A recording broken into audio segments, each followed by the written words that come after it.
الصلاة على أهله الصلاة والسلام على سيد الأنبياء والمرسلين العبد المؤيد الرسول المسدد المصطفى الأمجد الحبيب الأحمد النبي الأمي المكي المدني السراج المنير الكوكب الدري صاحب الوقار والسكينة المدفون بأرض مدينة سيدنا ونبينا وشفيع ذنوبنا وطبيب قلوبنا وحبيب نفوسنا ومولانا أبي القاسم محمد المصطفى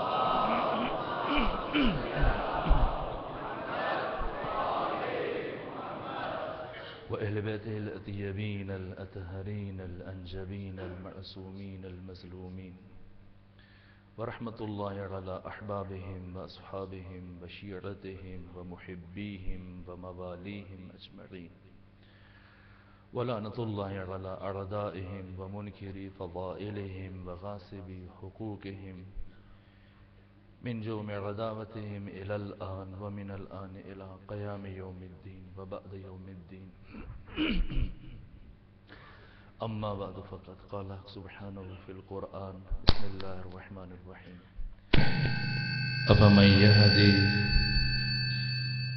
أفمن يهدي إلى الحق أحق أن يتبع أما لا يهدي إلا أن يهدى فما لكم كيف تحكمون صلوات پڑھی محمد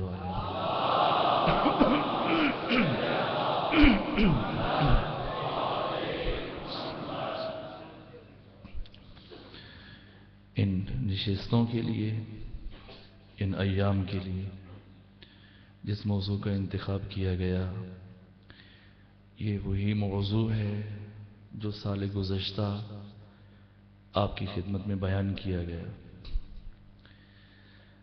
اور یہ مجالس تسلسل ہیں انہی گزشتہ جلسات کے لیے جو موضوع شروع کیا گیا تھا یعنی امام اور امت اسی موضوع کو آگے بڑھائیں گے اور ان ایام میں اسی موضوع کے جو پہلو باقی تھے اور جن کا بیان ناگزیر تھا ان کا بیان ہوگا انشاءاللہ العزیز۔ میں نے آپ کی خدمت میں عرض کی اور تمہیداً تاکہ ہم پچھلے برس کی گفتگو سے متصل ہو جائیں اور یہاں سے پھر آگے بڑھیں اور پھر دوسرے مراحل کو آپ کی خدمت میں بیان کریں۔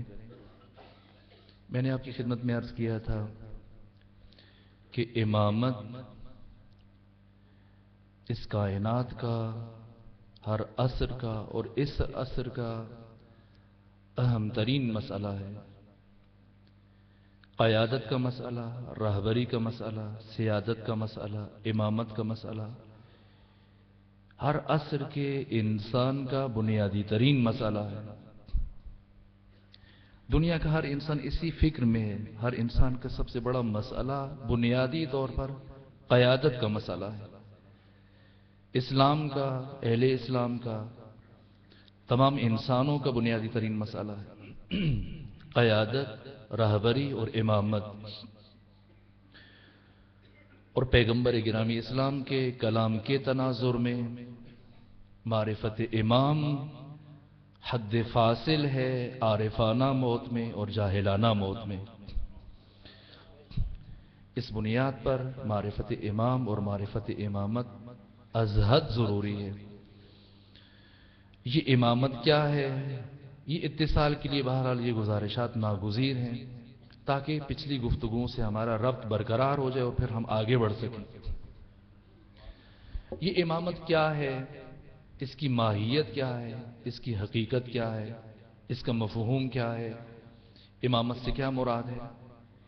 امامت ایک عہدہ ہے، ایک مسئولیت ہے، ایک ذمہ داری ہے۔ جیسے آپ میں سے بہت سارے افراد ذمہ داریاں نبھا رہے ہیں، آپ میں سے بہت سارے افراد مختلف عہدوں پر فائز ہیں، آپ میں سے اکثر افراد مختلف کاموں میں، مختلف سلسلوں میں، مختلف دفتروں میں مختلف ذمہ داریاں رکھتے ہیں، مختلف عہدے رکھتے ہیں۔ باقی عہدوں کی طرح سے امامت بھی خود عہدہ ہے، ذمہ داری ہے، منصب ہے۔ مثلا برادر عزیز جو قریب ترین ہیں، خود ان کی بھی ایک ذمہ داری ہے، استاد ہیں، معلم ہیں، اور باقی بھی جو افراد، وہ ذمہ داری انہیں دی گئی اور مجھے نہیں دی گئی۔ ہر انسان کی ذمہ داری الگ ہے، معاشرے میں جو ذمہ داری اسے سونپی جاتی ہے، یہ جو ذمہ داریاں تصویب کی جاتی ہیں اور تفویض کی جاتی ہیں اور دی جاتی ہیں، کس بنیاد پر دی جاتی ہیں؟ اہلیت کی بنیاد پر دی جاتی ہیں، صلاحیت کی بنیاد پر ذمہ داریوں کا تعین ہوتا ہے، استعداد، لیاقت اور قابلیت کی بنیاد پر۔ ایک ذمہ داری ہے جو انہیں دی گئی اور مجھے نہیں دی گئی، کیوں؟ اس لیے کہ ان میں وہ صلاحیت موجود ہے اس ذمہ داری کو نبھانے کی، اور مجھ میں وہ صلاحیت موجود نہیں ہے، اس لیے یہ ذمہ داری انہیں دی گئی، مجھے نہیں دی گئی۔ جتنی بھی ذمہ داریاں ہیں، جتنے بھی منصب ہیں، جتنے بھی عہدے ہیں، اصولاً اہلیت کی بنیاد پر، صلاحیت کی بنیاد پر دیے جاتے ہیں۔ اسی طرح سے امامت بھی عہدہ ہے، منصب ہے، ذمہ داری ہے۔ منصب امامت کا حامل بننے کے لیے کیا شرط ہے، کیا اہلیت ہے، کیا ارکان ہے؟ منصب امامت کا حامل بننے کے لیے دو بنیادی ترین رکن ہیں، دو بنیادی ترین شرائط ہیں، جن کے بغیر امامت الہیہ کا تصور ناممکن ہے۔ دو شرائط ہیں اور دو رکن ہیں امامت کے لیے۔ پہلے رکن کا نام ہے ولایت اور دوسرے رکن کا نام ہے ہدایت۔ نہ تو غیر ولی امام بن سکتا ہے، نہ غیر ہادی امام بن سکتا ہے۔ امام کو پہلے مرحلے میں ولی ہونا چاہیے، ولایت کا حامل ہونا چاہیے، اور دوسرے مرحلے میں ہدایت کا حامل ہونا چاہیے۔ ولایت سے متعلق مسلسل گفتگو ہوئی اور ہم دوسرے رکن میں داخل ہونا چاہتے ہیں، لیکن یہ مرحلہ طے کرنے کے بعد، تاکہ ذہنی طور پر ہم سب آمادہ ہو جائیں اور اس دوسرے مرحلے میں داخل ہونے کے لائق ہو جائیں، لہذا چند باتوں کا مرور ضروری ہے۔ پہلی بات کہ امامت عہدہ ہے، اور اس عہدے کا حامل بننے کے لیے دو شرائط اور دو ارکان ہیں، ایک ولایت اور ایک ہدایت۔ یہ ولایت کیا ہے؟ ولایت سے مراد کیا ہے؟ ولایت جیسے عرض کیا گیا صلاحیت، ولایت یعنی رتبہ، ولایت یعنی مرتبہ، ولایت یعنی حقیقی مقام۔ کیسا مقام ہے یہ ولایت، کیسا رتبہ ہے؟ ولایت اس نقطے کو کہا جاتا ہے، اس مرحلے کو کہا جاتا ہے کہ جتنے بھی فضائل اور جتنے بھی کمالات تصور کیے جا سکتے ہیں، سوچے جا سکتے ہیں، بصورت امکان اگر یہ سارے کے سارے فضائل اور سارے کے سارے کمالات کسی ایک ذات میں یکجا ہوں، جمع ہوں، اس ذات کو ولی کہا جائے گا۔ یعنی کوئی بھی ایسی فضیلت، کوئی بھی ایسا شرف، کوئی بھی ایسا کمال جو تصور کیا جا سکے، وہ اس ذات میں بالفعل موجود ہونا چاہیے، یہ ولی ہے۔ اگر ایک بھی فضل، ایک بھی کمال، ایک بھی شرف سوچا جا سکے کہ ہے اور اس ذات میں بالفعل موجود نہ ہو، وہ ولی نہیں ہو سکتا۔ یہ پہلی بات۔ ولی یعنی تمام تر فضائل اور کمالات کا حامل۔ پروردگار نے قرآن مجید میں 86 مقامات پر ولایت کا ذکر کیا،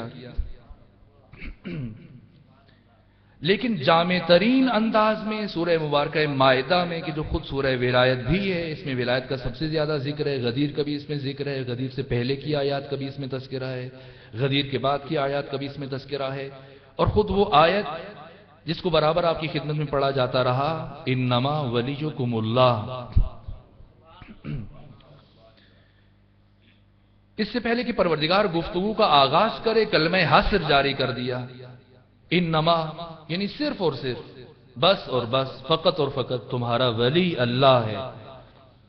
یہ حصار کھینچ دیا انما کہہ کر ولایت کے گرد کی کوئی بھی اور داخل نہیں ہو سکتا اس میں. یہ کیسی ولایت ہے؟ یہ ولایت خاصہ ہے، نہ کہ ولایت عامہ.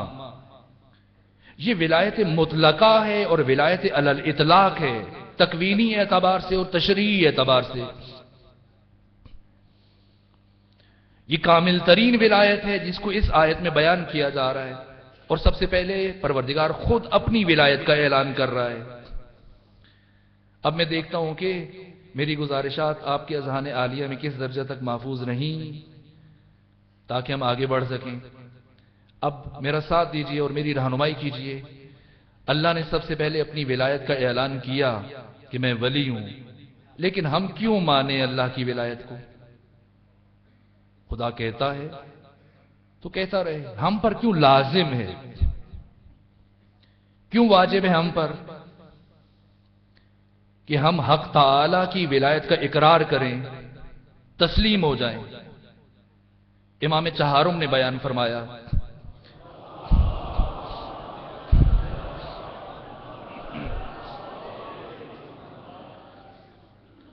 کہ دو وجوہات کی بنیاد پر انسانوں پر اللہ کی ولایت واجب ہے. دو وجوہات کی بنیاد پر. پہلی وجہ یہ ہے کہ اللہ ہمارا خالق ہے. اس نے ہمیں عدم سے وجود دیا، نہیں سے ہے بنایا. یہ پہلی وجہ ہے.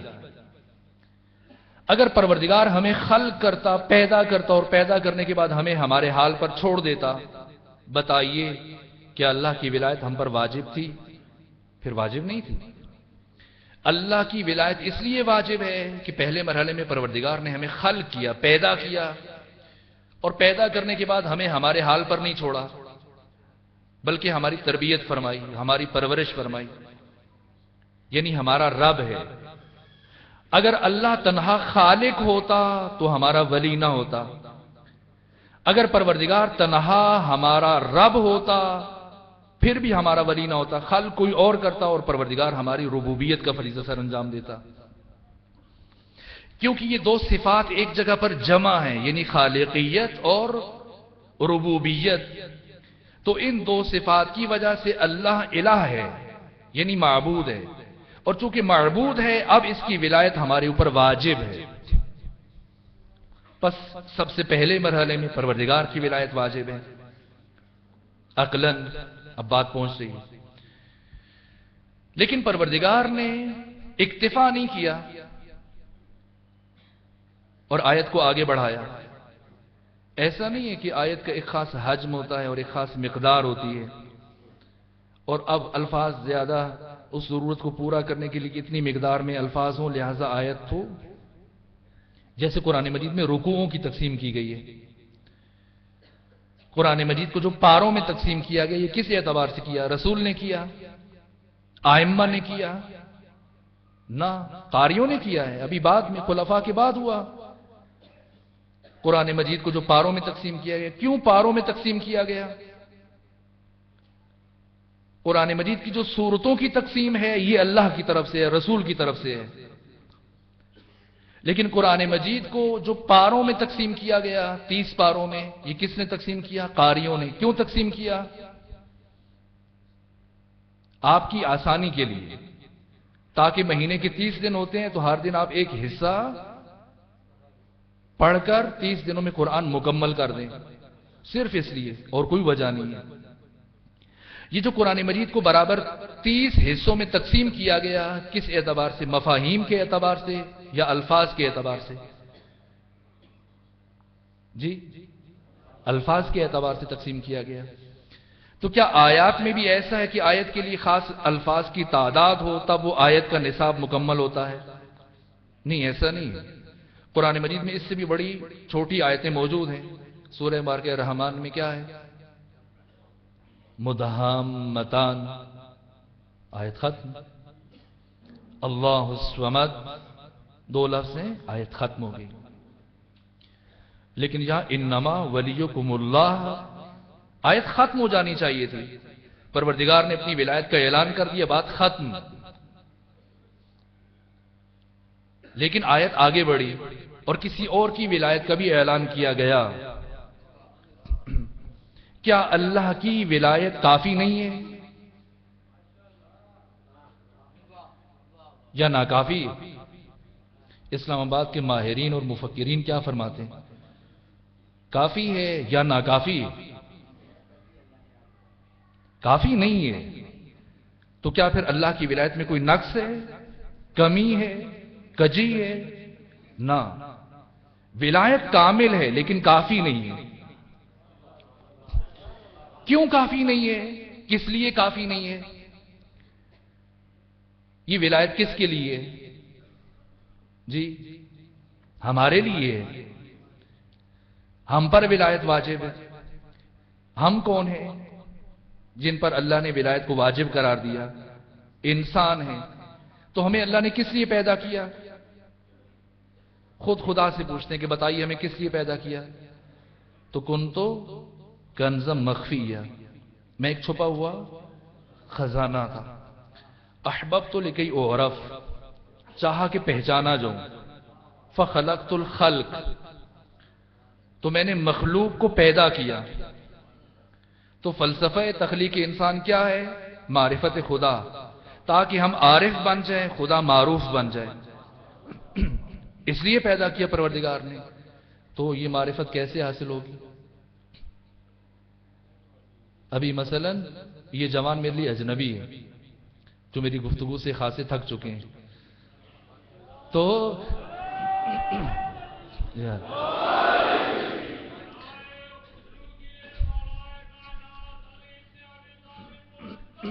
ٹشو مجھے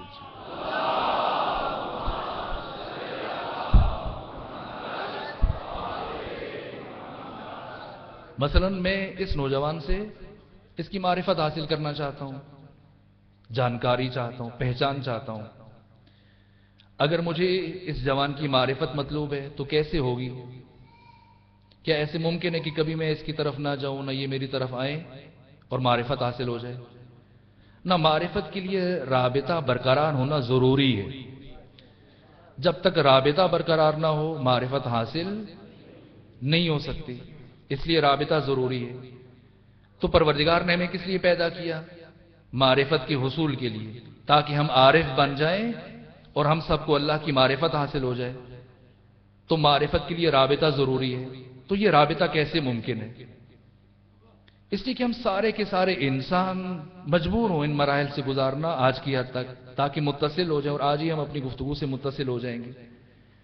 میں اور آپ، ہم جتنے بھی انسان ہیں، ہماری مجبوری یہ ہے کہ ہم سب حصار زمان اور مکان میں مقید ہیں اور محصور ہیں۔ ہم جتنا چاہے زور لگا لیں، ہم میں سے کوئی بھی انسان نہ تو زمان کے حصار سے باہر نکل سکتا ہے، نہ مکان کے حصار سے باہر نکل سکتا ہے۔ اور جس کی معرفت مطلوب ہے وہ کون ہے؟ کیا وہ بھی حصار زمان و مکان میں مقید ہے؟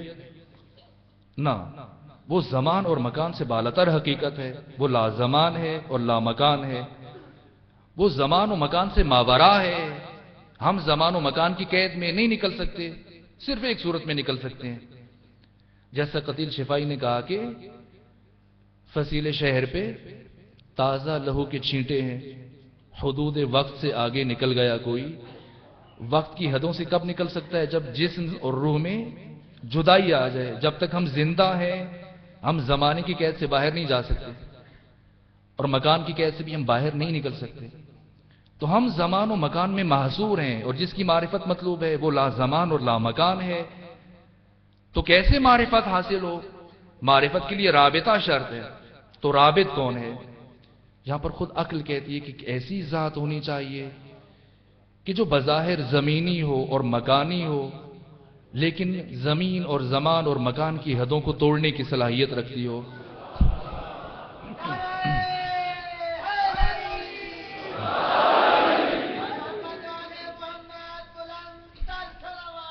اللہ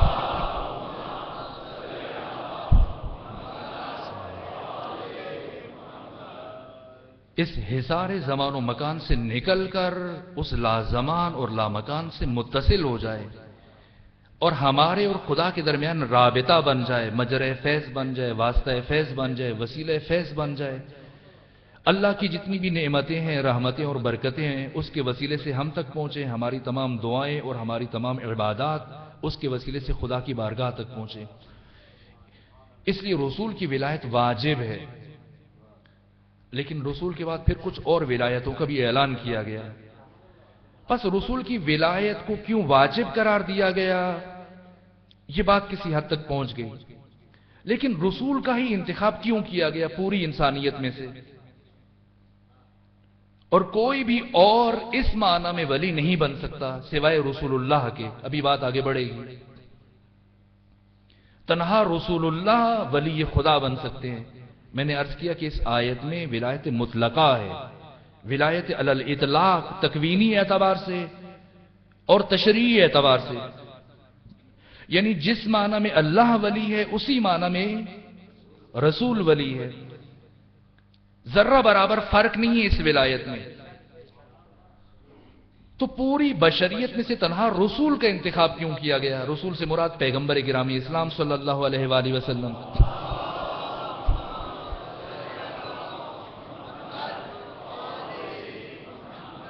کیوں کوئی اور دوسرا انسان ولی نہیں بن سکتا؟ کیوں نہیں بن سکتا؟ کیا یہ خلاف عدل ہے؟ نہ، غیر از رسول اللہ کوئی بھی پروردگار کا جانشین نہیں بن سکتا۔ کوئی نبی نہیں بن سکتا، کوئی عام انسان نہیں بن سکتا۔ آدم سے لے کے عیسیٰ تک کوئی بھی نبی حق تعالی کا جانشین ولایت علی الاطلاق اور ولایت مطلقہ میں نہیں بن سکتا۔ کیوں نہیں بن سکتا؟ کیا وہ معصوم نہیں ہے؟ کیا وہ نبی نہیں ہے؟ کیا وہ رسول نہیں ہے؟ نہ معصوم ہیں، نبی ہیں، رسول ہیں، لیکن پھر بھی جانشین نہیں بن سکتے۔ کیوں نہیں بن سکتے؟ امام صادق علیہ الصلوۃ والسلام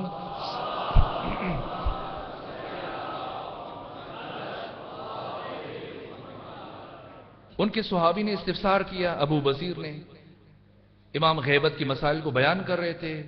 ابو بصیر نے پوچھا کہ بتائیے عصر غیبت میں مومن کی ذمہ داری کیا ہے؟ حضرت نے ذمہ داریاں بتائیں اور پھر فرمایا کہ لازم ہے مومن کے لیے کہ اپنی نماز یومیہ میں 5 نمازوں میں سے ایک نماز میں کم از کم قنوت میں اس دعا کو پڑھا کرے ہر روز۔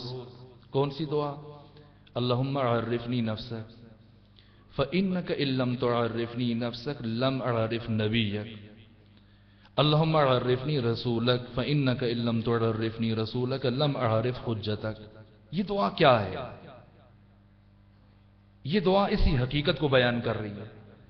پہلے مرحلے میں ہم خدا سے دعا مانگ رہے ہیں، پروردگار تو ہمیں اپنی معرفت عطا فرما، اس لیے کہ اگر تو نے ہمیں اپنی معرفت عطا نہ کی ہم کبھی بھی تیرے نبی کی معرفت حاصل نہیں کر سکتے۔ اور یہاں پر نبی سے مراد پیغمبر گرامی اسلام ہے، کوئی دوسرا نبی نہیں ہے۔ ہم کبھی بھی تیرے نبی کی معرفت حاصل نہیں کر سکتے۔ نبی کی معرفت کے لیے خدا کی معرفت چاہیے، اور ہمیں اپنے رسول کی معرفت عطا فرما، اس لیے کہ اگر تو نے ہمیں اپنے رسول کی معرفت عطا نہ کی ہم کبھی تیری حجت کی معرفت حاصل نہیں کر سکتے۔ یعنی حجت خدا کی معرفت کے سے پہلے رسول کی معرفت چاہیے۔ کیوں؟ یہ ترتیب ہے، اور یہ ترتیب عقلی ہے، ترتیب منطقی ہے۔ کیوں؟ اس لیے کہ پروردگار ذات اقدس الہ مستخلف عنہ ہے، اور یہ اس کے خلیفہ ہیں۔ تو جو خلیفہ ہے اس کا یعنی اس کا جانشین، اس کا نائب، اس کی تمام تر صفات جلال و جمال کا عکس ہونا چاہیے، اس کی تجلی ہونی چاہیے۔ خدا کون ہے؟ جو مستخلف عنہ ہے، وہ کمال محض ہے، وہ جمال محض ہے، وہ سبحان ہے، وہ قدوس ہے، وہ تمام تر کمالات کا مجموعہ ہے، وہاں کوئی عیب نہیں ہے، کوئی کمی نہیں ہے۔ اب اس خدا کا نائب کون بن سکتا ہے؟ اس خدا کا خلیفہ اس کی جگہ پر کون آ سکتا ہے؟ ایسی ذات کہ جس میں کوئی کمی نہ ہو، کوئی نقص نہ ہو، کوئی عیب نہ ہو، اور سارے کے سارے فضائل اور اس ایک ذات میں یکجا ہوں۔ صرف ایک فرق رہ جائے گا، وہ کون سا فرق ہے؟ کہ اس کے فضائل اور کمالات ذاتی ہیں، اور جو بعد میں آ رہا ہے اسے اس نے عطا کیے، ان میں سے کچھ بھی کم نہیں کیا۔ کوئی دوسرا نہیں بن سکتا۔ کیوں نہیں بن سکتا؟ آدم نہیں آ سکتے ہیں، ابراہیم نہیں آ سکتے ہیں، موسیٰ اور عیسیٰ نہیں آ سکتے ہیں۔ کیوں؟ اس لیے کہ وہ معصوم ہیں، نبی ہیں، اس کے باوجود نہیں آ سکتے۔ اس لیے کہ خدا، ذات خدا کمال محض ہے، جمال محض ہے، اور جو نائب ہے اس میں بھی تمام تر کمالات جمع ہونے چاہیے۔ علم ہے، معرفت ہے، جتنی بھی صفات ہیں، شجاعت ہیں، ساری کی ساری درجہ بلند پر فائز ہوں۔ اور کوئی بھی نبی، ان میں صفات ساری ہیں لیکن اس درجے پر نہیں ہے۔ کیا سارے انبیاء برابر ہیں آپس میں؟ نہ، کوئی بھی دو نبی آپس میں برابر نہیں ہے۔ تلک الرسل فضلنا بعضهم علی بعض، نہ عصمت میں برابر ہیں، نہ علم میں برابر ہیں، نہ معرفت میں برابر ہیں۔ درجات ہیں، کسی نبی کا علم کم ہے، کسی کا زیادہ ہے، کسی سے ترک اولا کا سرزد ہوا ہے، کسی سے ترک اولا سرزد نہیں ہوا۔ صفات میں مساوی نہیں ہے، اور تمام صفات حسنہ اور فضائل اور کمالات کو پروردگار نے تقسیم کر دیا انبیاء میں، اور ایک ذات ایسی ہے جس میں سارے کمالات کو یکجا کر دیا، جو سارے انبیاء میں تقسیم کیے تھے، ایک ایک کر کے، دو دو کر کے، چار چار کر کے۔ وہ کون ہے؟ اقبال نے کہا کہ حسن یوسف دم عیسیٰ ید بیضا داری، انچ خوبہ ہمیں دارند تو تنہا داری۔ یعنی تمام انبیاء کے اوصاف کو ذات ختمی مرتبت میں یکجا کیا گیا، اور کچھ اضافی کمالات بھی عطا کر دیے گئے اور کامل ترین درجے پر فائز کر دیا گیا۔ اس لیے یہ نائب خدا ہیں، اور دوسرا کوئی بھی نہیں بن سکتا۔ اور پروردگار کے بعد پھر سلسلہ رسول تک پہنچا، رسول کے بعد پھر آگے بڑھ رہا ہے، اور پھر پوری بشریت میں سے تنہا علی ابن ابی طالب ہیں جو پیغمبر کے نائب بن سکتے ہیں، اور دوسرا کوئی نہیں بن سکتا۔ کیوں نہیں بن سکتا؟ اس لیے کہ جس طرح سے ختمی مرتبہ تمام تر فضائل اور کمالات کا مجموعہ ہے، اسی طرح سے ذات علی ابن ابی طالب تمام تر فضائل اور کمالات کا مجموعہ ہے۔ اور علی ابن ابی طالب کا کوئی ایک کمال ایسا نہیں ہے جو تدریجی ہو، خواہ وہ علم ہے یا معرفت ہے یا شجاعت ہے یا عبادت ہے، کوئی بھی کمال تدریجی نہیں ہے۔ سارے کے سارے کمالات اس پہلے مرحلے میں موجود ہیں۔ بس یہ میں نے کیوں کہا؟ پہلی بات جامعیت کی بات ہے۔ رسول اللہ نائب خدا ہیں، کیوں؟ اس لیے کہ جامع ترین ذات ہیں۔ علی نائب رسول ہیں، کیوں؟ جامع ترین ذات ہیں، کوئی بھی دوسرا نہیں بن سکتا، بے شک وہ کتنا ہی افضل کیوں نہ ہو، لیکن وہ کبھی بھی رسول اللہ کا جانشین نہیں بن سکتا۔ یاد ہے میں نے کیا عرض کیا تھا؟ بعض لوگ کہتے ہیں کہ علی ابن ابی طالب افضل ہیں، اور ہم کوشش کر کے افضلیت ثابت کرتے ہیں۔ یہ ہم نے کوئی کمال کر دیا؟ جی، علی کو افضل ثابت کرنا اچھا عمل ہے؟ کیا کہتے ہیں آپ؟ جی، اچھا عمل ہے، بہت اچھا عمل ہے، لیکن خمینی بت شکن فرماتے ہیں کہ جس نے علی ابن ابی طالب کو افضل کہا، اس نے معصیت کا ارتکاب کیا اور گناہگار ہوا۔ کیا علی ابن ابی طالب اس لیے پیغمبر کے جانشین ہیں کہ وہ افضل ہیں؟ نہ، پیغمبر کی جانشینی کے لیے افضل ہونا کافی نہیں ہے، کامل ہونا شرط ہے، جامع ہونا شرط ہے۔ ممکن ہے کہ افضل ہے لیکن کامل نہیں ہے، جامع نہیں ہے۔ مثلا یہ جوان زیادہ سامنے تشریف فرما ہے، فرض کر لیجیے کہ یہ جوان 12ویں جماعت کے طالب علم ہیں، اور ان کی کلاس میں باقی 30-40 اور افراد بھی پڑھ رہے ہیں، مثلا 40 افراد پر یہ کلاس مشتمل ہے، اور جب امتحان ہو سال کے بعد تو یہ جوان ان سب میں سے سب سے زیادہ نمبر لے لیں، مثلا 100 میں سے 95 نمبر لے لیں یا 90 نمبر لے لیں، اور باقی سب کے نمبر 39 بچوں کے نمبر ان سے کم ہوں، تو آپ کیا کہیں گے؟ کہ یہ تعلیمی اعتبار سے باقی سب سے افضل ہیں، لیکن کیا کامل بھی ہیں؟ ان سب سے زیادہ نمبر لیے لیکن وہ 10 نمبر جو چھوٹ گئے ان کا کیا بنے گا؟ اس لیے کہ کبھی کبھی اندھوں کے درمیان کانا بھی تو راجہ ہو سکتا ہے، باقیوں سے افضل ہے، لیکن ضروری نہیں کہ جامع ہو۔ مولا متقیہ نے اس درد کا اظہار کیا نہج البلاغہ میں کہ جو لوگ تقابل کرتے ہیں، کہا زمانے نے مجھے اتنا گرا دیا کہ اب میرا تقابل امیر شام کے ساتھ کیا جاتا ہے کہ علی اور معاویہ، بھلا کہاں علی اور کہاں معاویہ،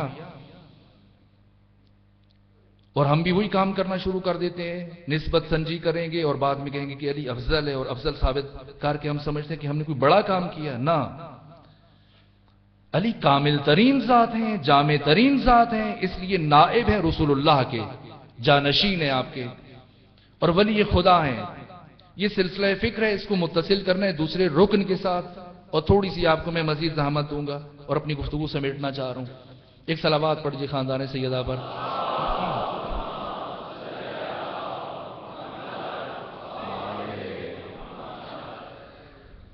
بس سب سے پہلے پروردگار کی ولایت تمام بشریت پر واجب ہے، اس کے بعد رسول اللہ کی ولایت واجب ہے، اس کے بعد ذات علی ابن ابی طالب کی ولایت واجب ہے۔ قرآن مجید نے بیان کیا، اور اس کے بعد پیغمبر گرامی اسلام نے اپنی زندگی میں سب سے زیادہ جس نقطے کا پرچار کیا، پوری زندگی سے مراد آپ کا عہد رسالت ہے، سب سے زیادہ جس چیز کو بیان کیا وہ علی ابن ابی طالب کی ولایت ہے۔ پہلے 3 سال پیغمبر نے چونکہ مخفیانہ طور پر نبوت کی تبلیغ کی، اس میں اس طرح کھلے عام ذکر نہیں ہوا، لیکن جو 20 سال بعد کے ہیں اس میں برابر ہر روز پیغمبر گرامی اسلام علی ابن ابی طالب کی ولایت کو بیان کر رہے ہیں، کبھی کسی انداز میں، کبھی کسی طریقے سے، کہ اگر میری ایک بات نہیں پہنچی ہے تو دوسری پہنچ جائے، میرا ایک کلام کسی کو سمجھ میں نہیں آیا تو دوسرا سمجھ میں آ جائے۔ عجیب و غریب انداز اپنائے رسول اللہ نے، اور مسلسل 20 سال تک علی ابن ابی طالب کی ولایت اور قیادت اور امامت اور رہبری کا پرچار کیا۔ لیکن جیسے یہ 20 سال مکمل ہوئے اور پیغمبر گرامی اسلام کی زندگی میں سے صرف 70 دن باقی رہ گئے اور پیغمبر اپنے حجرے میں نماز شب پڑھ رہے ہیں، جبرائیل نازل ہوئے اور کہا کہ یا رسول اللہ باہر تشریف لائیں۔ کہا کیوں؟ کہ میں پروردگار کی طرف سے وحی لے کے آیا ہوں۔ تو کہا کہ پھر یہیں پر منتقل کر دیجئے، مجھے دے دیجئے پیغام خدا کا۔ کہا نہیں، اللہ نے کہا ہے کہ حجرے میں پیغام نہیں دینا، پیغمبر کو پہلے باہر صحن میں بلانا ہے اور پھر وہاں پر میرا پیغام دینا ہے۔ پیغمبر صحن میں تشریف لائے اور جبرائیل نے وہ آیت کی جو لے کے آئے تھے وہ پیغمبر کو پہنچائی۔ قرآن مجید کی 6236 آیات میں سے اکثر آیات ایک مرتبہ نازل ہوئی، بہت کم آیات ہیں کہ جو 2 مرتبہ نازل ہوئی، جیسے سورہ فاتحہ ہے اور چند دوسری آیات ہیں۔ صرف ایک آیت ہے جو 3 مرتبہ نازل ہوئی ہے، اور یہی آیت تھی جسے جبرائیل آج پہلی مرتبہ لے کے آئے۔ کیا؟ یا ایھا الرسول بلغ ما انزل الیک من ربک، اے رسول پہنچا دیجیے بما انزل کو۔ پہلی مرتبہ پروردگار نے پیغمبر اکرامی اسلام کے ساتھ اتنا دھمکی آمیز لہجہ اختیار کیا، تہدید آمیز لہجہ، پہنچائیے، اور رسول کہہ کے وَإِن لَّمْ تَفْعَلْ، اگر آپ نے یہ کام نہ کیا فَمَا بَلَّغْتَ رِسَالَتَهُ، آپ نے اپنی رسالت کا کوئی بھی کام نہیں کیا۔ یہ عجیب انداز ہے۔ طہارت سے لے کر دیات تک 56 ابواب فقہ ہیں، کتاب الطہارہ ہے، کتاب الصلاۃ ہے، کتاب الصوم ہے، کتاب المیراث ہے، ان میں ہزاروں احکام ہیں۔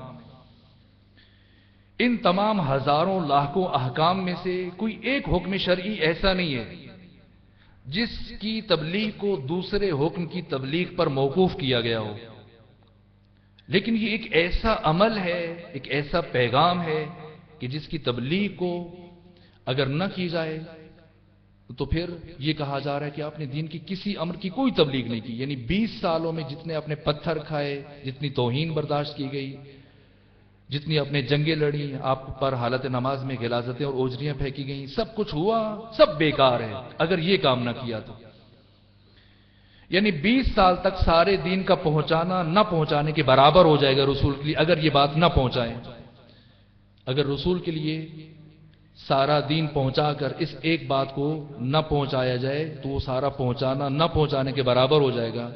تو بتائیے امت کے بارے میں کیا خیال ہے کہ اگر وہ سارے دین کو مان لے اور سارے دین پر عمل کرے اور اس ایک امر کو چھوڑ دے؟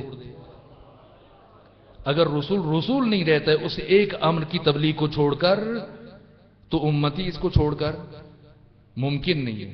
یہ ایک اصل ترین اور اساسی ترین عمل ہے، پورے دین کی روح ہے کہ اسے چھوڑ دیا جائے تو دین مردہ ہے۔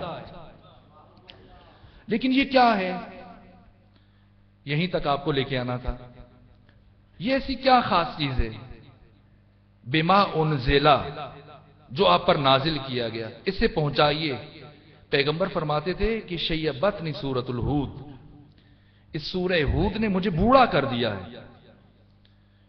کسی صحابی نے سوال کیا کہ سورہ ہود کی کس آیت نے آپ کو بوڑھا کیا؟ کہا اس آیت نے، فاستقم کما امرتا، اے رسول ایسے استقامت دکھاؤ جیسے آپ کو حکم دیا گیا۔ کس چیز میں استقامت کا حکم دیا گیا رسول کو؟ بما انزلہ میں۔ یہ بما انزلہ، اس کو بیان کرنے کے لیے بڑی ہمت چاہیے تھی، نازک ترین مرحلہ تھا۔ اگر میں اپنی باتیں پہنچانے میں کامیاب ہوا تو اب میری رہنمائی فرمائیں اور مجھے اطمینان دلائیے تاکہ آگے بڑھا جا سکے کہ یہ بما انزلہ کیا ہے جس کے لیے پروردگار نے ایسا لہجہ اپنے حبیب کے ساتھ اختیار کیا۔ جی علی کی ولایت تعجب ہے۔ 20 سال پیغمبر نے کیا کام کیا؟ 20 سال سب سے زیادہ جس چیز کو بیان کیا یہی ولایت ہے، اور اب پروردگار کیا کہہ رہا ہے؟ یہی کہنا چاہتا ہوں، یہ نقطہ اہم تھا، اس لیے اس مرحلے سے گزارنا ناگزیر تھا۔ اگر ولایت علی ہے تو کون سا دن چھوڑا ہے پیغمبر نے؟ کتنی احادیث ہیں علی ابن ابی طالب علیہ السلام کی ولایت سے متعلق؟ میرے پاس جو مجموعے پڑے ہیں ان میں 4,000 5,000 5,000 تعداد ہے ان احادیث کی جو صرف ولایت علی سے متعلق ہے۔ ایک مشہور ترین شخصیت علامہ ہلی نے جو کتاب لکھی ہے ولایت علی ابن ابی طالب کے اوپر، اس کتاب کا نام ہی الفین ہے۔ الف یعنی ہزار، الفین 2000 دلائل پیغمبر کی زبان سے اور قرآن سے تحریر کی علی ابن ابی طالب کی ولایت سے متعلق۔ اس کا مطلب یہ کہ پیغمبر نے اپنی زندگی میں سب سے زیادہ جس چیز کو بیان کیا وہ علی کی ولایت ہے، تو علی کی ولایت کو تو بیان کر چکے ہیں، تو اب خدا کیا کہہ رہا ہے؟ یہ مسئلہ، یہ اساسی مسئلہ ہے۔ ابھی محرم سے پہلے ہم جس مرحلے سے گزرے ہیں وہ غدیر کا مرحلہ ہے، لیکن تاسف بار جو صورتحال ہے وہ یہ کہ غدیر کو جو پڑھا جاتا ہے، شاعر جو غدیر کو پڑھتا ہے اور خطیب جو غدیر کو بیان کرتا ہے، مسلسل جو لکھا جاتا ہے، پڑھا جاتا ہے، سامعین سنتے ہیں، تائید کرتے ہیں، کیا غدیر روز ولایت علی ابن ابی طالب ہے؟ کیا واقعاً غدیر ولایت علی ابن ابی طالب کے اعلان کا دن ہے؟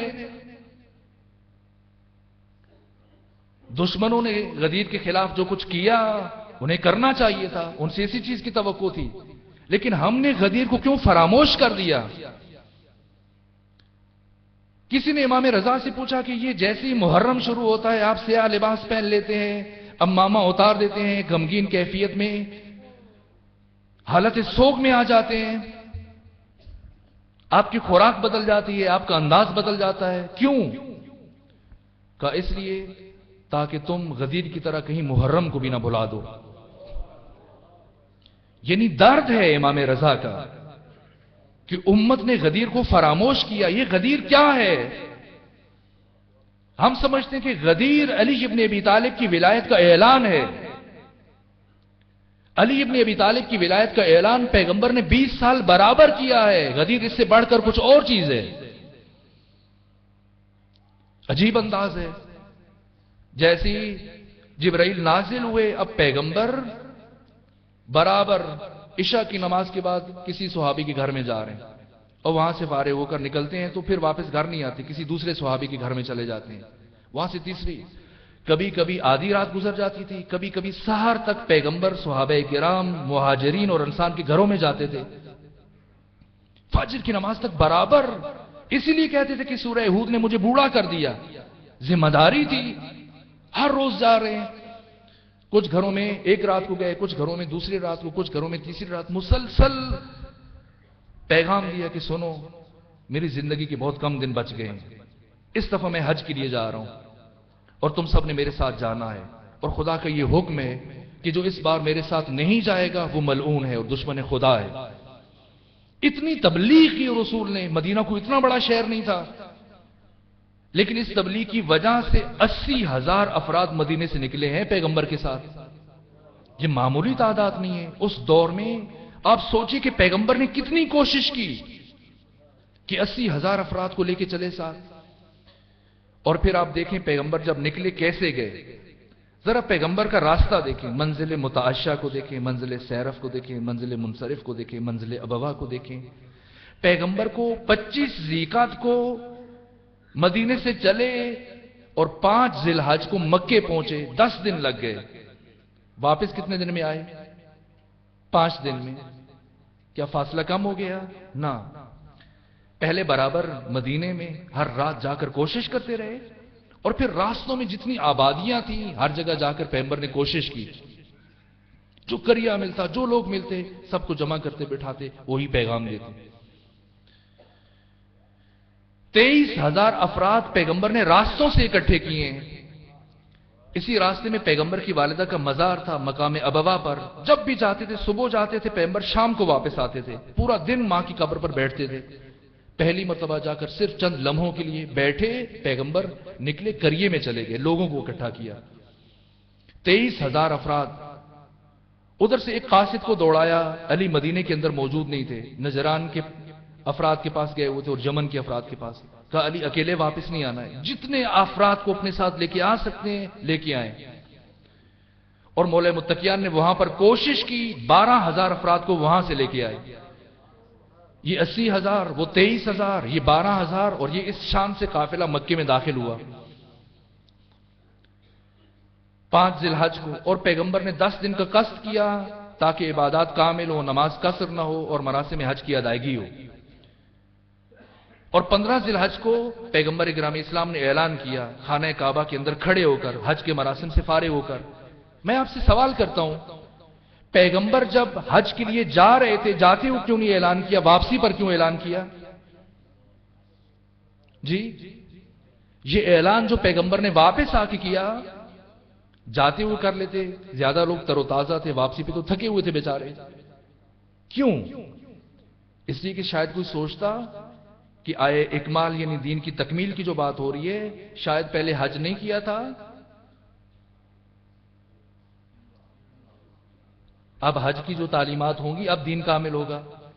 نہ, ساری جزیات کو دیکھ کے بڑی دقتوں کے ساتھ گئے, پلٹے, 15 کو وہاں سے چلے, اور اب کعبے میں اعلان کیا کہا کہ جو بھی ہمارے ساتھ نہیں جائے گا میدان خم غدیر تک وہ دشمن خدا ہے اور میری شفاعت نہیں ہے اس کے لیے. 7,000, 5,000 سے لے کر 7,000 افراد مکے سے نکلے جو خود مکے کے رہنے والے تھے. کم از کم 1,20,000 کا مجمع ہے پیغمبر کے سامنے. اور آیت جیسی میدان خم غدیر میں پہنچے, دوسری مرتبہ نازل ہوئی کہ تاخیر نہ کی جائے, جلدی اعلان کریں. اور پیغمبر تمام افراد کو جمع کیا, سب بیٹھ کے, جو آگے گزرے سب کو بلایا. کس لیے بلایا, کیوں جمع کیا؟ چلچلاتی دھوپ میں ایسے مقام پر جہاں کبھی کوئی نہیں بیٹھا تھا, علی کی ولایت کے اعلان کے لیے نہیں میرے عزیز, علی کی ولایت کے اعلان کے لیے نہیں. یہ عرض کرنا چاہتا ہوں. ایک صلوات پڑھیے خاندان سیدہ پر.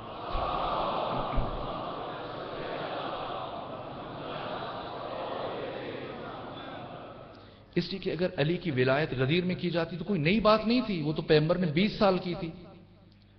اور جیسے ہی پیغمبر نے اعلان کیا, کچھ باتیں اعلان سے پہلے کی گئیں, کچھ باتیں اعلان کے بعد کی گئیں. اعلان کے بعد کیا کہا گیا, پہلے کیا کہا گیا؟ کہا کہ فلا تخشوہم وخشون, ان سے نہ ڈریں, مجھ سے ڈریں. واللہ یعصمک من الناس, اللہ آپ کو لوگوں کی شر سے بچائے گا؟ کیا شر تھا لوگوں سے؟ کیا خطرہ تھا؟ علی کی ولایت سے خطرہ تھا جی؟ اگر علی کی ولایت سے خطرہ تھا تو وہ 20 سال پھر کیوں خطرہ نہیں رہا؟ اور جیسے ہی یہ اعلان کیا فوراً پروردگار کی پھر دوسری آیت نازل ہوئی پروردگار کی طرف سے کہ الیوم اکملت لکم دینکم، دین مکمل ہو گیا آج۔ اگر ولایت علی کے اعلان سے دین مکمل ہوتا ہے تو پھر دعوت ذوالعشیرہ میں اس آیت کو نازل ہو جانا چاہیے تھا، چونکہ 20 سال پہلے دعوت ذوالعشیرہ میں پیغمبر نے علی کی ولایت کا اعلان کر دیا تھا، من یوازرنی فی ھذا الامر هو اخی و وصیی و خلیفتی من بعدی۔ پس یہ غدیر کیا ہے؟ غدیر حقیقت ناشناختہ ہے، اس لیے اس نقطے پر زور دے رہا ہوں، اور اپنے موضوع سے متصل ہونے کے لیے میرے پاس کوئی راستہ نہیں ہے کہ اس مرحلے سے آپ کو گزاروں۔ میرے عزیزو، غدیر تنہا علی بن ابی طالب کی ولایت کا اعلان نہیں ہے۔ اگر غدیر میں تنہا علی کی ولایت کا اعلان کیا جاتا تو نہ دین مکمل ہوتا، نہ اللہ راضی ہوتا، نہ نعمت تمام ہوتی، نہ کافر مایوس ہوتا، نہ پیغمبر کے قتل کی سازش کی جاتی۔ غدیر میں ایک خاص کام ہوا ہے، اس حقیقت کو ہم نے زندہ رکھنا ہے۔ اسی اطمینان کے ساتھ میں گفتگو کے دوسرے مرحلے میں داخل ہونا چاہتا ہوں، ورنہ میرے لیے بہت مشکل تھا۔ وہ یہ کہ غدیر میں تنہا علی بن ابی طالب کی ولایت کا اعلان نہیں کیا گیا، بلکہ جیسے پیغمبر نے فرمایا کہ من کنت مولا فھذا علی مولا، اس کے فوراً بعد فرمایا کہ علی کے بعد جس طرح میرے بعد علی تمہارے مولا ہیں، علی کے بعد حسن مجتبیٰ تمہارے مولا ہیں، حسن کے بعد پھر حسین ہیں، پھر زین العابدین ہیں، پھر محمد باقر ہیں، پھر جعفر صادق ہیں، پھر موسیٰ کاظم ہیں، اور امام زمانہ تک ایک ایک کا نام لیا پیغمبر نے۔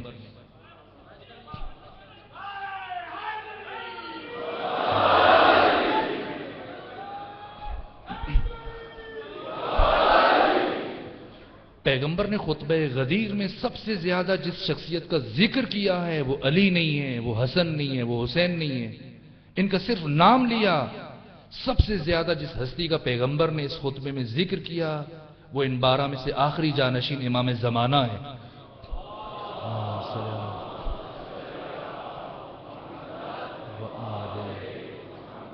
کافر اس لیے مایوس ہو گیا، اس لیے کہ کافر اس سے پہلے یہ سمجھ رہا تھا، دشمن یہ سمجھ رہا تھا کہ پیغمبر ہیں، بوڑھے ہیں، دنیا سے جانے والے ہیں، کوئی بات نہیں۔ جنہوں نے تیاری کی ہوئی تھی، ساری پلاننگ کی ہوئی تھی کہ جیسے ہی پیغمبر جائیں گے ہم قابض ہو جائیں گے، لیکن جب پیغمبر نے علی کا اعلان کیا پہلے کرتے رہے، 20 سال کرتے رہے، یہ سوچ رکھا تھا کہ علی کو یا ہم راستے سے ہٹا دیں گے یا کسی طرح سے 15-20 سال علی نے بھی حکومت کر لی، کوئی بات نہیں، لیکن اس کے بعد حکومت ہمارے پاس آ جائے گی، خلافت ہمارے پاس آ جائے گی۔ لیکن غدیر میں پیغمبر گرامی نے یہ ایسا اعلان کیا کہ کافر مایوس ہو گیا، اس لیے کہ غدیر میں پیغمبر نے علی کے بعد علی کے 11 بیٹوں کی ولایت، امامت، قیادت، سیادت اور راہبری کا اعلان کر کے کم از کم آئندہ 300 سال کے لیے آنے والوں پر خلافت اور حکومت کے دروازے بند کر دیے۔ اور وہ جو نظریں ٹکائے بیٹھے تھے، جو امیدیں لگائے بیٹھے تھے کہ ہم آئیں گے، جیسے یہ سارا سلسلہ سنا مایوسی دوڑ گئی، فوراً سے پروپیگنڈے شروع ہو گئے، پیغمبر کے قتل کی سازش ہوئی۔ پس نظام میں ولایت جب میں کہتا ہوں تو اس سے مراد یہ نہ سمجھا جائے کہ اللہ ہے، رسول ہیں اور علی ہیں، نہ، یہ 14 کے 14 ولی ہیں، جن میں امام زمانہ بھی شامل ہیں، جن میں جناب سیدہ بھی شامل ہیں، جن میں امام حسین بھی شامل ہیں، جن میں سید سجاد شامل ہیں۔ یہ 14 کے 14 ولی ہیں، اور ان 14 کی 14 کی ولایت برابر ہے، مساوی ہے۔ جو ولایت اللہ کی ہے وہی ولایت رسول کی ہے، جو ولایت رسول کی ہے وہی ولایت علی کی ہے، وہی جعفر صادق کی ہے، وہی امام زمانہ کی ہے۔ ذرہ برابر فرق نہیں ہے، ذرہ برابر فرق نہیں ہے، عینیت کی منزل پر ہے، وحدت کی منزل پر ہے، اس میں کہیں دوئیت اور اسنینیت اور غیریت نظر نہیں آئے گی آپ کو، سب کی۔ حتی جناب سیدہ اگرچہ کہ خاتون ہیں لیکن رتبے میں ولایت میں سب کے برابر ہیں، یہ نکات بیان ہو چکے۔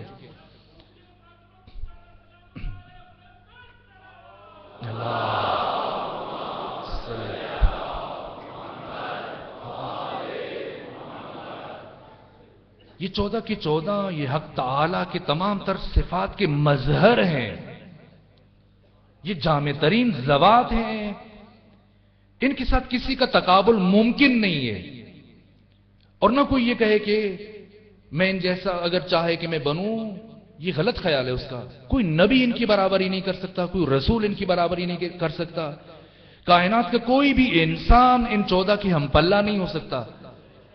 یہ حق تعالی کے تمام تر اسماء و صفات جلال و جمال کے مظہر تام ہیں، اور پروردگار نے ان 14 کو اس لیے نہیں بھیجا کہ ہم یہ کہیں کہ ہم ان جیسے بن جائیں، نہ، یہ غلط بات کی جاتی ہے۔ ان 14 انوار کو حق تعالی نے اس کائنات میں صرف اس لیے ظاہر فرمایا کہ یہ انسان ان کو وسط میں رکھیں، اور پھر جیسے آپ تھوڑا سا میں گفتگو چونکہ تاخیر سے شروع ہوئی، اب میں سمیٹنا چاہتا ہوں، لیکن یہ 2 منٹ مزید لوں گا۔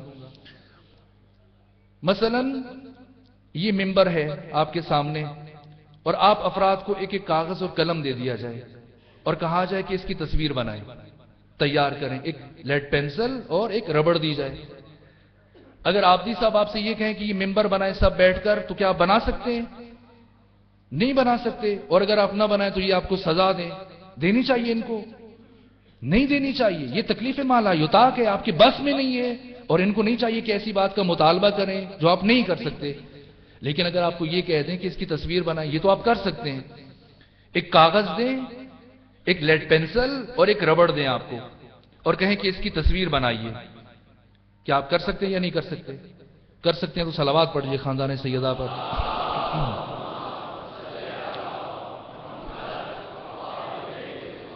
بس، اور اس کے بعد یہ کھڑے ہو جائیں یہاں آپ کے سامنے اور کہیں باری باری ایک ایک مومن آئے، اپنی تصویر چیک کرائے کہ جس نے ممبر کی بہترین تصویر بنائی ہے اس کو انعام دیا جائے گا، اور اگر کسی مومن نے بالکل ٹیڑھی میڑھی بنائی، بالکل اس کو خراب کر کے لے کے آئے، تو ممکن ہے کہ یہ جرمانہ کر دیں اس پر، چونکہ جو ہر روز مجلس سے پہلے گفتگو کرتے ہیں یہ کہ مومنین یہ شیئرز لیں، اور وہ تو جب وہ طریقہ نہ ہوا تو پھر ممکن ہے کہ یہ طریقہ اختیار کر لیں کہ سلسلہ تو یہ جو بتا رہے ہیں کہ ہم نے مثلا 30 لاکھ یا جتنے بھی ہم نے پورے کرنے ہیں، تو اس طرح سے نہ صحیح تو پھر اس طرح سے یہ جرمانہ کر کے آپ کو سزا دیں۔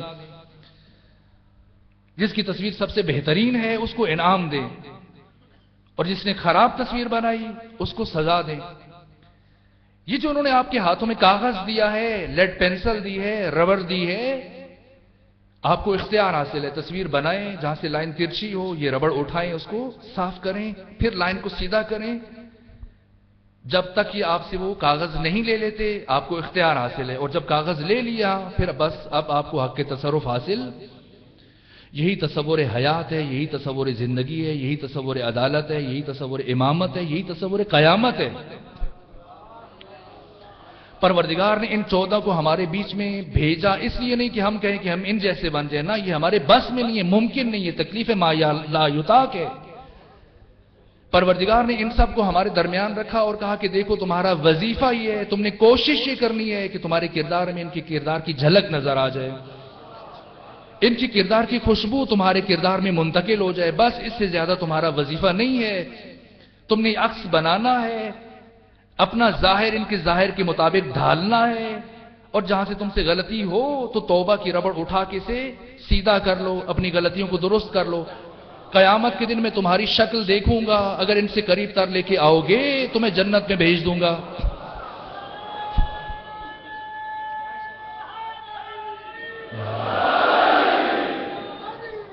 اور اگر ایسا نہ ہوا تو تم اپنی شکل مس کر کے لے کے آ گئے، ان سے دور ہو کے آ گئے، تو پھر تمہیں جہنم کے حوالے کر دیا جائے گا۔ پس میں اپنے دوسرے رکن کے ساتھ متصل ہو گیا۔ امامت کے لیے پہلا رکن ولایت ہے، اور امامت کے لیے دوسرا رکن ہدایت ہے۔ ان ہستیوں کو ہماری ہدایت کے لیے بھیجا گیا، ہماری راہبری کے لیے بھیجا گیا۔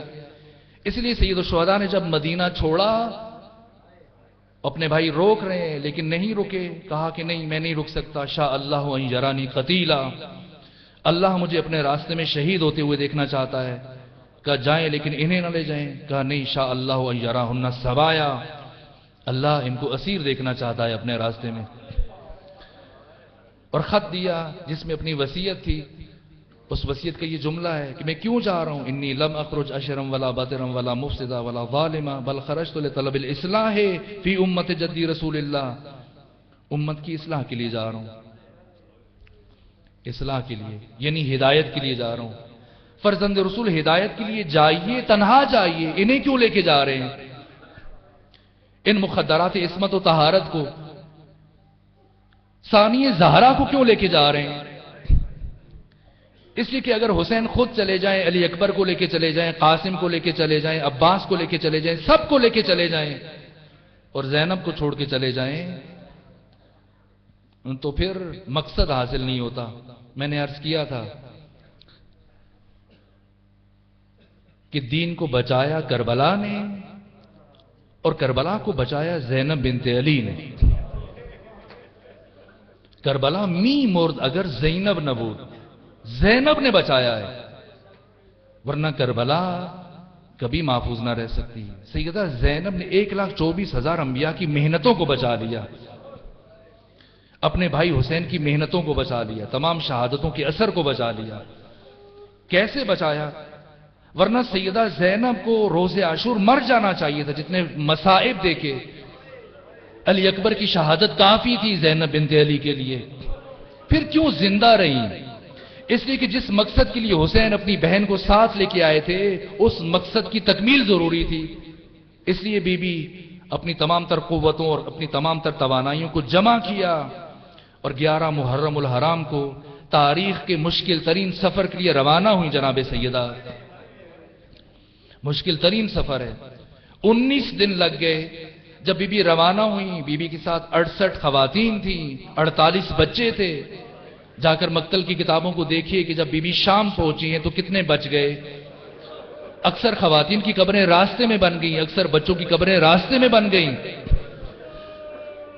تاریخ عالم و آدم و خاتم کا مشکل ترین سفر تھا جسے زینب بنت علی نے طے کیا 19 دن لگا کر۔ یہ کیسا سفر تھا؟ کوئی آرام دہ سواری نہیں تھی۔ بی بی کو بے کجاوا اونٹوں پر سوار کیا گیا۔ ایک خاتون کو بے کجاوا اونٹوں پر سوار کیا جائے اس کا کیا حال ہوگا؟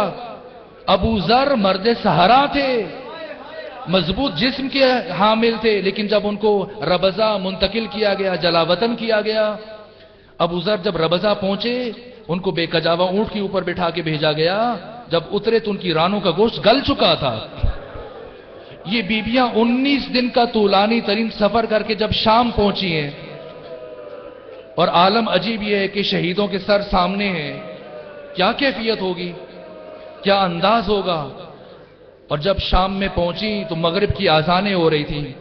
پوری رات بیبیوں کو شہر کے دروازے پر کھڑا رکھا گیا، پوری رات کھڑا رکھا گیا۔ اور جب صبح داخل ہوئی، دربار سجائے گئے، بازار سجائے گئے، یزید کے محلات سجائے گئے۔ 7 محلات ہیں یزید کے، 6 محلات سے گزر کر 7واں محل تھا جہاں پر یزید کا قیام تھا، جہاں پر 700 کرسیاں لگی ہوئی تھی۔ دونوں طرف اس کے مہمان بیٹھے ہوئے تھے، امراء بیٹھے ہوئے تھے، دوسرے ملکوں سے آئے ہوئے افراد بیٹھے ہوئے تھے، اور یہ اپنی فتح کا جشن منا رہا تھا، خود بھی شراب پی رہا تھا، اپنے ساتھیوں کو بھی شراب پلا رہا تھا، اور بیبیاں کھڑی ہیں۔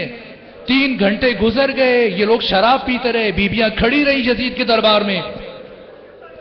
بتائیے ایک خاتون کی کیا کیفیت ہوگی اس عالم میں، اس منظر میں؟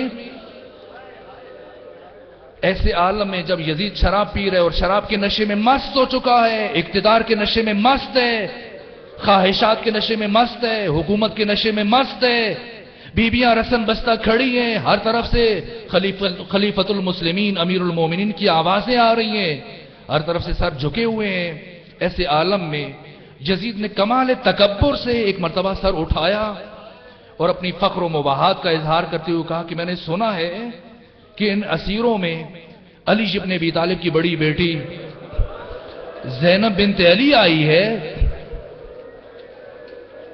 کسی نے تعارف کیا کہ وہ بی بی جو باقی بیویوں کے درمیان ہے، جس کے سر کے اوپر چادر نہیں ہے، جس کے ہاتھ پسے گردن بندھے ہوئے ہیں، یہ علی ابن ابی طالب کی بڑی بیٹی زینب بنت علی ہے۔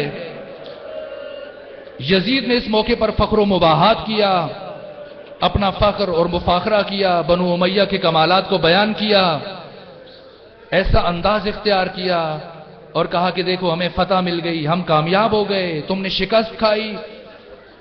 یہ ساری کیفیت وہ زینب کہ جو حسین کی ساری محنتوں کی امین بن کے چلی تھی، جس نے انبیاء کی ساری محنتوں کو بچانا تھا، جس نے ساری شہادتوں کے اثر کو محفوظ رکھنا تھا، جو اب تک خاموش تھی، لیکن یزید کی اس حرکت کے بعد ایک مرتبہ بی بی کے لبوں میں جنبش پیدا ہوئی اور عجیب جملے ہیں سیدہ کے.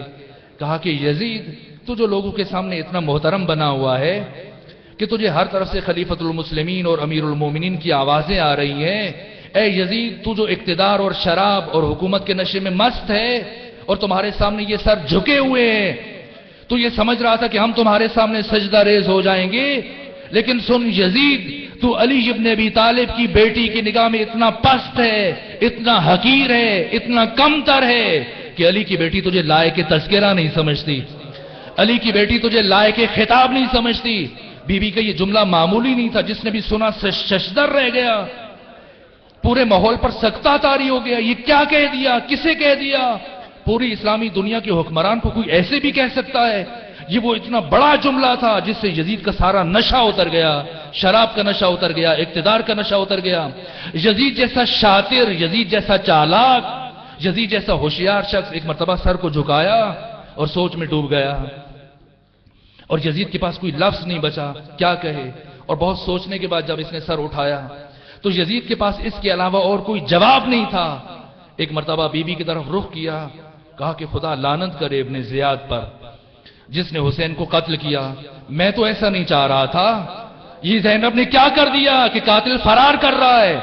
لیکن جیسے ہی یزید نے یہ کہا سن یزید کہ کئی تک، اب بی بی نے اپنے خطبے کا آغاز کیا. وَسْ أَسَائِيَكْ وَانْسَبْ جُهْدَكْ وَاللَّهِ لَا تَمْهُ ذِكْرَنَا وَلَا تُمِيتُ وَحْيَنَا. اے یزید تو جتنی کوشش کر سکتا ہے کر لے، تو جتنی سازش کر سکتا ہے کر لے، تو جتنی حربے استعمال کر سکتا ہے کر لے. آج علی کی بیٹی تیرے دربار میں اللہ کی قسم کھا کے یہ اعلان کر کے جا رہی ہے، تو کبھی ہمارے ذکر کو خاموش نہ کر سکے گا، تو کبھی ہمارے نانا کی وحی کو موت کی آغوش میں نہ سلا سکے گا. بی بی نے کربلا کو فتح کیا، کوفہ کو فتح کیا، شام کو فتح کیا. کام مکمل ہوا. میں سمجھتا ہوں بی بی کو اب دنیا سے چلے جانا چاہیے تھا، اس لیے کہ مشن مکمل ہو گیا. لیکن نہ، اب جانا ضروری تھا. میں کہتا ہوں بی بی جب پلٹ کے ادھر شام آنا تھا تو پھر کیوں واپس گئیں؟ پھر مدینے کیوں گئیں؟ شام کیوں آنا چاہیے تھا؟ اس لیے کہ شام میں میں سمجھتا ہوں ایک عاشق کی نگاہ سے دیکھا جائے تو بی بی کو پلٹ کے آنا چاہیے تھا کہ وہ جس کا تخت و سلطنت تھا اس کے آثار کو بھی دیکھ لو، اور آج جا کے دیکھو کہ کس کی حکومت ہے، کس کا روزہ ہے، کس کے مزار پر دنیا جاتی ہے. اور دوسرا زینب بنت علی جو اپنے بھائی کی عاشق ہے، جس نے اپنی نسل قربان کر دی حسین ابن علی کے لیے. اس لیے بھی زینب کا شام میں واپس آنا ضروری تھا کہ حسین کی امانت تنہا ہے مدینے کے اندر، شام کے اندر. حسین کی بیٹی اکیلی ہے، زینب حسین کی بیٹی کو تنہا نہیں چھوڑ سکتی ہے، اس لیے آنا ہے. بی بی اگر واپس آنا ہے تو کیوں جا رہی ہے؟ نہ جانا ضروری ہے تاکہ جا کے اپنے نانا کو بتا سکے کہ میں سرخرو ہو گئی، نانا جان میں کامیاب ہو گئی، میں نے جو آپ سے وعدہ کیا تھا اسے پورا کر کے پلٹی ہوں.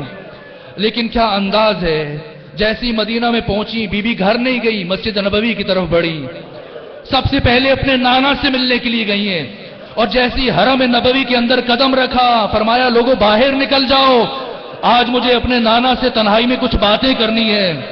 جیسی لوگ باہر نکلے ایک مرتبہ سیدہ نے اس حجرے کو بند کیا جس میں قبر رسول تھی، اور حجرے کو بند کرنے کے بعد آہستہ آہستہ پیغمبر کی قبر کی طرف چلنا شروع کیا. اور جب پیغمبر کی قبر کے قریب پہنچی تو بی بی نے اپنی آستینیں الٹنا شروع کی، اور اس کے بعد کہا کہ نانا جان یہ جو نشان دیکھ رہے ہیں یہ رسیوں کے نشان ہیں. نانا جان میں نے اپنا وعدہ پورا کر دیا، لیکن دیکھیے مجھے کربلا سے کوفہ اور کوفہ سے شام تک رسیوں میں باندھ کے لایا گیا.